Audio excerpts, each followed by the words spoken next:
తెలుసుకుందాం. గురుగారు నమస్కారం అండి.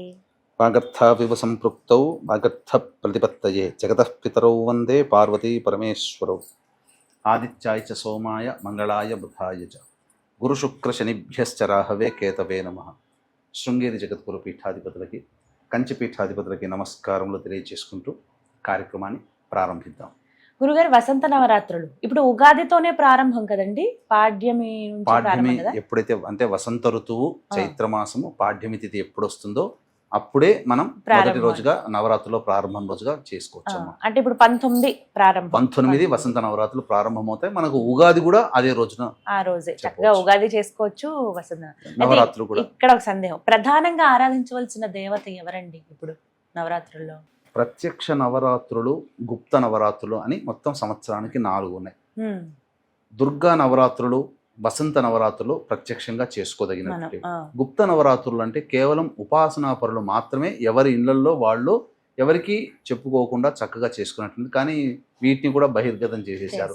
వారాహి నవరాత్రులు, శ్యామ నవరాత్రులు ఆషాఢ మాసం మాఘమాసంలో.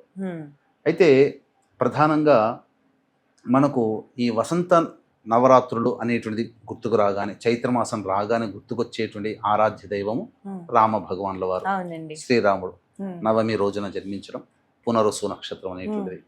కాబట్టి ఈ సందర్భంగా మనకు చెప్పబడినటువంటిది ఏంటంటే, వీటిని ఇంతకు ముందు రాముల వారి అవతారం కంటే ముందు లలితా నవరాత్రులుగా కొలిచేవాడు. లలితాదేవి యొక్క సంబంధించినటువంటి ఆరాధన. అందుకనే 9 రాత్రులు ఒక్కొక్క రోజు కంప్లీట్ అయిన తర్వాత 9వ రోజు అనేటువంటిది చాలా బలమైనటువంటి రోజు. కాబట్టి ఆ లలితాదేవి అమ్మవారి అంశస్వరూపమే నవమి రోజున శ్రీరాముల వారు జన్మించారని మనకు చెప్తుంటారు. అందుకనే లలితాదేవిని ఉపాసన చేసిన, రాముల వారిని పూజించిన, మళ్ళీ ఇక్కడ లలిత అమ్మవారిని ఆరాధించినటువంటి పుణ్య ఫలితమే దక్కుతుంది. అందుకనే మనకు గమనించుకున్నట్లయితే మనకు ఒక చక్కటి మాట ఉందమ్మా. వీక్షించేటువంటి సుమన్ టీవీ ప్రేక్షకులు అందరికీ తెలిసిందే. ఏంటంటే మనం లలితా సహస్రనామం చదువుతాం, లాస్ట్కి ఏమొస్తుంది? శ్రీరామ రామ రామేతి రమే రామే మనోరమే సహస్రనామ తత్తుల్యం రామనామవరాననే. ఈ శ్లోకం చదవండి, లలితా సహస్రనామ పుణ్యఫలం దక్కదు. అందుకనే మనం ఏ సందర్భంలోనైనా మనకు అవకాశం ఉండి, ప్రయాణంలో కానీ ఇంకెక్కడైనా ఉండి చాలా ఇబ్బందులో ఉన్నా, ఆ రోజు చేయాల్సిన లలితా సహస్రనామం చదవకపోతే ఈ శ్రీరామ రామ రామేతి అనేది 3 సార్లు చదివినా చాలు, సహస్రనామ ఫలితం దక్కినటువంటిది. అంతేకాకుండా ఈ శ్రీరామ సంబంధించినటువంటిది చెప్పాను కదా శ్లోకం, అది యజ్ఞోపవీత ధారణ ఉన్నటువంటి వాళ్ళకి ఏ కారణం చేతనైనా కానీ ప్రతిరోజు సంధ్యావందనం చేసుకోవాలి. బ్రాహ్మణులు, క్షత్రియులు, వైశ్యులు, పద్మశాలీలు, అలాగే ఈ సంబంధించినటువంటి విశ్వబ్రాహ్మణులు, యజ్ఞోపవీత ధారణ లింగధారులు ఎవరికైతే ఉంటుందో వాళ్ళందరూ కూడా ఖచ్చితంగా సంధ్యావందనం చేయాల్సిందే. ఏ కారణం చేతనైనా చేయలేకపోతే ఈ శ్రీరామ రామ రామేతి అనేటువంటి శ్లోకాన్ని 3 సార్లు పఠించినా చాలు. మనకు విష్ణు సహస్రనామంలో వస్తుంది ఆఖరణ శ్రీరామ రామ రామేతిని, కానీ ఇది చదివిన లలిత అమ్మవారి యొక్క అనుగ్రహాన్ని పొందిన వాళ్ళం అవుతాము. అందుకనే లలితా సహస్రనామముతో సమానమైనది ఈ రామ సంబంధించినటువంటి శ్లోకం. ఇది గనక చదువుకుంటే చాలా, ఇది ఆపద సమయంలో మాత్రమే చెయ్యాలి. అంతే తప్ప ఇక ఇది ఒక్కటి చేసేసి లలితా సహస్రనామం, విష్ణు సహస్రనామం చేసామనంటే కుదరదమ్మా. ఈ విధంగా లలితాదేవి ఆరాధన ప్రధానం ఈ వసంత నవరాత్రుల్లో. మరి ఏ విధంగా జరుపుకోవాలండి? నియమాలు ఏమైనా ఉంటాయా? అంటే ఫోటో పెట్టుకోవాలా, మేము కలశం పెట్టుకోవాలా, ఇవేవి మేము చేయలేమండి, ఉట్టిగా దీపం, దేవుడి దగ్గర దీపారాధన చేస్తే చాలా అనేది ఒక సందేహం గురుగారు. చాలా మంది మనకు నార్త్ సైడ్ లో కనుక చూసుకుంటేనమ్మా సుందరకాండ పారాయణం చేసేవాళ్ళు ఉంటారు.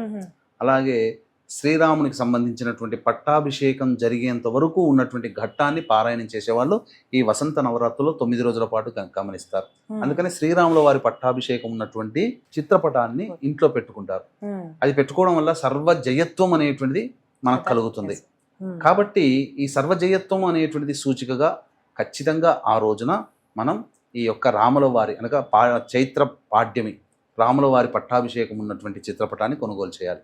ఇక తదనంతరం లలిత అమ్మవారి చిత్రపటం ఉంటే చాలా విశేషం. ఈ అమ్మవారికి సంబంధించినటువంటిది ప్రతిరోజు కూడాను ఎందుకో ప్రాచుర్యంలోకి రాలేదమ్మా. దుర్గా నవరాత్రులు, ఈ మధ్య వారాహి, శ్యామ నవరాత్రులు ఉన్నంత ప్రాచుర్యము స్వాముల వారి యొక్క కళ్యాణము ఇవన్నీ ఉండడం వల్ల ప్రాచుర్యం తగ్గిండవచ్చు. కానీ లలిత అమ్మవారి అందరూ చేసుకోవచ్చమ్మా. అసలు ముఖ్యంగా మన ఆడవాళ్ళందరూ చేసుకోవచ్చు మా సోదరీమణులు. లలిత సంబంధించినటువంటిది చక్కగా ఆ రోజున ప్రతిరోజు కూడాను పాడ్యం నుంచి మొదలుకొని 28వ తారీఖు వరకు కూడా ఈ యొక్క సంబంధించినటువంటిది.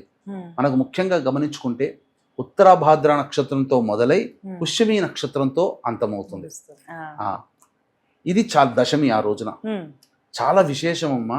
ఎందుకు చెప్తున్నానంటే 9 రోజుల పాటు అత్యంత భక్తి ప్రపత్తులతో ఉండి ప్రారంభించిందే జలరాశిలో ఉన్నటువంటి ఉత్తరాభాద్ర నక్షత్రం మీనరాశి. మళ్ళీ దశమి తిథి రోజున మనం 9 రోజులు పూజ చేసుకుని దశమి తిథి రోజున ఉద్వాసన చెప్తాం. పుష్యమి నక్షత్రం అది కూడా కర్కాటక రాశి, అది కూడా జలరాశి. ఎప్పుడైతే జలరాశిలో ప్రారంభమై జలరాశిలో ముగింపు కలిగేటువంటి నవరాత్రులు ఏవైతే ఉంటాయో వాటికి చాలా బలం ఉంటుంది. ఎందుకంటే సృష్టికి పూర్వమంతా ఈ జలమే కదమ్మా ఉన్నది. ఈ జలం నుంచే కదా నారాయణుడు సకల సృష్టి బ్రహ్మాన్ని అన్ని కూడా ఉద్భవించింది. కాబట్టి అన్ని విధాలైన సమస్త సంపదలు జలంలోనే ఉన్నాయి. కాబట్టి ఈ సంవత్సరం వచ్చేటువంటి ప్రత్యేకముగా నవరాత్రులకి జలాంతర్గతముగా ఉన్నాయి. కాబట్టి ఎవరైతే నవరాత్రుని అత్యంత భక్తి ప్రపత్తులతో అమ్మవారిని పూజ చేస్తారో వాళ్ళకందరికీ కూడా సకల సంపదలు సౌభాగ్యాలు. అంటే క్షీరసాగర మదనంలో అనేక దేవతా సంబంధమైన వస్తువులు ఉన్నాయి కాబట్టి ప్రత్యేకంగా దేవమ రాక్షసులు ఇద్దరు కూడా ప్రయత్నించిన ఫలితం వలనే సంపద అంతా బయటికి వచ్చింది. అలాగే మనకు నిద్రాణంగా మనకు జాతకం ప్రకారం మనకు రావాల్సినటువంటి అన్ని యోగాలు కూడా ఎన్నెన్నో శాప ప్రభావాలు ఎన్నెన్నో కారణాల వల్ల మనకు రాకుండా అడ్డుపడి ఉంటాయి. అటువంటి సైతము కూడా అమ్మవారి అనుగ్రహంతో ఈ నవరాత్రులని ప్రారంభించడం ద్వారా ఉపాసన చేయడం ద్వారా తప్పకుండా వాళ్ళ యొక్క జాతకరీత్యా వాళ్ళకి పొందాల్సినవన్నీ కూడా పొందుతాయి. దీని గురించని పెద్దగా క్రతువులుగా చేయాల్సిన అవసరం లేదమ్మా. ప్రతి మానవుడు కూడా ఇంట్లో ఉన్నటువంటి ప్రతి వాళ్ళు కూడా చక్కగా ప్రశాంతంగా చేసుకోగలిగేటువంటిదే చిన్నపాటి పరిహారం. ప్రతిరోజు నైవేద్యాలంటూ అవసరం కూడా లేదు, ఒక్కొక్క రకంగా పెడతారు. కానీ మనం చెప్పేటువంటిది ఏంటంటే సామాన్య మానవుడు అన్ని రోజులు కూడా అన్ని రకాలుగా చేసుకునే వీలుగా ఉండదు. కాబట్టి ముఖ్యంగా లలిత అమ్మవారి చిత్రపటాన్ని తీసుకొని చక్కగా అమ్మవారికి ఇష్టమైనటువంటి ఎర్రటి పూలమాల వేసి ముందుగా కలశం పెట్టుకునే అవకాశం ఉంటే కలశం పెట్టుకోవడం, లేకపోతే నార్మల్గానైనా చిత్రపటం. భక్తి ఇక్కడ ప్రధానం కాబట్టి ఇంట్లో ధూపం అనేటువంటిది ఎల్లవేళలా ఉండాలి, దీపారాధన కూడా ఉండాలి. అఖండ దీపారాధన పెట్టుకునే అలవాటు ఉంటే అది పెట్టుకోవచ్చు, కలశం ఉండి ఆ విధంగా పెట్టుకుంటే ఇంకా మంచిది. ఇక ఆ రోజు దారభ్యత 19వ తారీఖు దారభ్యత 28వ తారీఖు వరకు కూడాను చక్కగా లలిత సహస్రనామం వీలైతే, అది కుదరకపోతే లలిత త్రిశతి అనేవి దొరుకుతుందమ్మా. ఆ త్రిశతి అన్నా కూడా పారాయణం చేసినా చాలా విశేషమైనటువంటి ఫలితము. ముఖ్యంగా అమ్మవారికి పాయసాన్నం అన్నా పెరుగన్నం అన్నా చాలా ప్రీతికరం. అలాగే కొబ్బరితో చేసినటువంటి అన్నాన్ని ఒకసారి కానీ, దధ్యోజనము, అలాగే కట్టె పొంగలి, తర్వాత సంబంధించినటువంటి చిత్రాన్నము, ఇలా అవకాశం ఉంటే ఒక్కొక్క నైవేద్యం గారెలు, అల్లంతో చేసినటువంటి గారెలు నైవేద్యంగా. ఎందుకనంటే సంబంధించినటువంటి అమ్మవారు ఇటు శాక్తేయంగా కూడా అమ్మవారి యొక్క ప్రకటితం అవుతుంది దుర్గా నవరాత్రుల్లో. కాబట్టి శాక్తేయంగా మనం ఈ సంబంధించినటువంటి జంతు బలులు మనం చేయలేం. కాబట్టి వాటికి మారుగా ఈ అల్లంతో చేసినటువంటి వాటికి సమర్పించడం ద్వారా కూడా అటువంటి ఫలితాన్ని మనం పొందుతాం. చాలా విశేషం అమ్మా. కానీ ఈ సంబంధించినటువంటి అంతా కూడా భూషయనం చేస్తే చాలా మంచిది. ఈ 9 రోజుల పాటు స్త్రీలు అయినా పురుషులైనా చేయవచ్చునమ్మా. కేవలం ఆడవాళ్ళే చేయాలని లేదు, శ్రీరాముల వారు చేశారు కదమ్మా. కాబట్టి ఈ సంబంధించినటువంటిది భూషయనం మంచిది. దాంపత్య జీవనం అస్సలు పనికిరాదు. అలాగే ఆ 9 రోజుల పాటు నియమాన్ని పాటిస్తూ ప్రతి అవకాశం ఉన్నప్పుడల్లా కూడా ఓం ఐం హ్రీం శ్రీం శ్రీమాత్రే నమః ఇలా, లేదా శ్రీమాత్రే నమః ఎవరిని పలకరించిన అమ్మవారి నామంతోనే ప్రతి వాళ్ళలో దైవాన్ని చూస్తూ అనుక్షణం ఈ 9 రోజుల పాటు ఎవరైతే దైవాన్ని ఆరాధన చేస్తూ అమ్మవారినే మనస్సులో పెట్టుకుంటూ చేస్తారో వాళ్ళకందరికీ కూడా శుభాలు కలుగుతాయి. అలాగే చిన్నపిల్లల్ని ఆ ముగింపు అయినటువంటి రోజున పుష్యమి నక్షత్రం ఉంటుంది 28వ తారీఖు రోజున, చివరి రోజున బాలికలని అంటే పుష్పవతి కానటువంటి అమ్మాయిల్ని బాలికలుగా చెప్తారు.